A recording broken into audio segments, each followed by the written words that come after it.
Benvinguts a la segona edició del resum esportiu setmanal.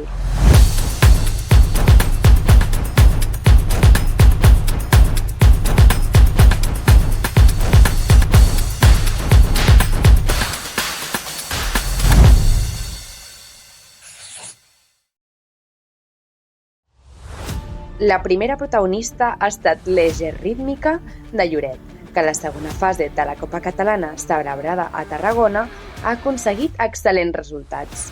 El conjunt cadet base va finalitzar en tercera posició. El benjamí base va ser quart i les juvenils Marina Poch i Iveta Aràndia van aconseguir una medalla de bronze. Uns resultats que reconeixen la dedicació, la constància i el treball diari de les gimnastes i de tot l'equip tècnic, que representen una gran injecció de motivació de cara a les pròximes competicions. El Lloret Esportiu Futbol Sala ha començat la temporada amb molt bones sensacions. Els equips prebenjamí, benjamí, blau, alaví, infantil i cadet A van aconseguir victòries destacades, demostrant ordre, treball col·lectiu i intensitat sobre la pista, mentre que el juvenil femení va veure ajornat el seu partit. Pel que fa a la natació, la primera jornada de Lliga Catalana Infantil, celebrada a Banyoles, va ser molt positiva. Els nostres esportistes van millorar nombroses marques personals i assolir podis destacats. Ion Baranita, Dania Beiro, Javier García, Simon Kutcher, Evgeny Lyubchenko, Maxim Tolmachev i Joanna Abert van brillar en les seves proves individuals, mentre que el relleu masculí 4x200 lliures es van classificar segon. A més, es van batre rècords en categoria júnior i es van aconseguir 4 mínimes per als campionats de Catalunya d'hivern. I els judoques del club també van destacar el rànquing provincial de Girona, amb les diverses medalles en categories infantil i alaví. Entre els èxits, cal destacar els primers llocs de Caral Reina, Adam Isupov i Inés Daudzats, així com el segon i tercer lloc, Sofia Berzouze i Emma Daudzats. Uns resultats que reflecteixen l'esforç, la constància i la progressió de tots els joves judoques del club. I ara continuem amb el voleibol. Els equips del club han començat la temporada amb molt bon peu. Els infants verd i blau van guanyar amb claredat per 3-0 davant de Blanes i Premià de Dalt, respectivament.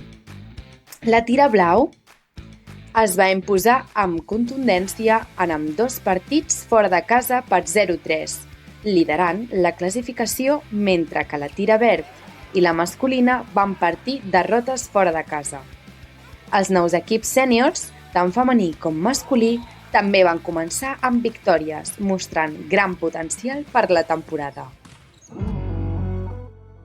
Al bàsquet, el CBU Lloret va viure un cap de setmana molt positiu. El sènior masculí va aconseguir una treballada victòria davant els maristes Ademar per 66-63, mentre que el sènior femení es va imposar amb autoritat a la pista del Club Natació Sabadell per 78-56, amb un triomf destacat a la primera categoria i confirmant la solidesa de l'equip. En karate, Samir va protagonitzar una destacada actuació a la segona fase de la Lliga Nacional de Langreo, Astúries, on va aconseguir una merescuda medalla de bronze. La seva tècnica, concentració i maduresa competitiva li han permès consolidar-se entre els millors de la seva categoria i afrontar amb il·lusió la gran final de la Lliga Nacional a Tenerife.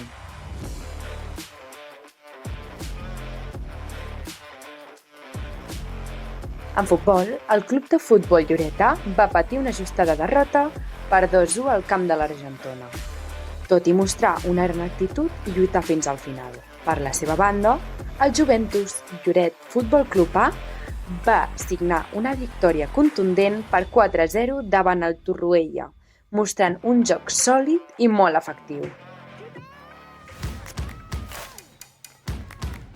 Aquest cap de setmana, Lloret ha estat protagonista d'uns grans èxits esportius, gimnàstiques, arts marcials, voleibol, bàsquet, futbol i futbol sala han mostrat el talent, l'esforç i la passió dels nostres esportistes, iniciant la temporada amb il·lusió i bons resultats que fan augurar un curs molt prometedor.